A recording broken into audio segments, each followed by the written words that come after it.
Nak tak 3 tip yang membuatkan orang terpukau semasa ta'aruf dengan kita bukan sebab paras rupa tapi kerana kita ada auranya. Yang pertama, dengar bersungguh-sungguh apabila orang tu bercakap. Bukan sekadar kita tunggu giliran kita untuk bercakap. Bila kita betul-betul mendengar, kita bagi sepenuh hati perhatian terhadap orang yang bercakap tu, dia akan rasa dihargai.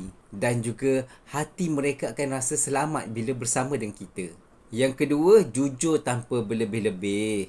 Tak perlu cuba nampak sempurna, tak perlu nak impress seseorang terhadap diri kita. Sebabnya kejujuran yang tenang dan matang, itulah yang memikat seseorang, yang memukau seseorang untuk terima ta'aruf kita. Dan juga cerita yang dibuat-buat akan menyebabkan orang rasa tak selesa dan juga orang tak akan turn on dengan kita. Yang ketiga, tenang dalam kita menyusun kata, tutur kata kita dan juga dalam reaksi kita terhadap calon tersebut. Cara kita bercakap, senyuman kita, cara kita respons dia, semua tu mencerminkan kestabilan emosi kita. Dan inilah yang sebenarnya dapat menarik seseorang semasa sesi ta'aruf. So, anda ready ke untuk ada calon ta'aruf? Kalau belum ada calon ta'aruf lagi, bolehlah ketil Jannah.my, portal cari jodoh Muslim Malaysia. Kat situ memang ramai calon yang bersedia untuk ta'aruf.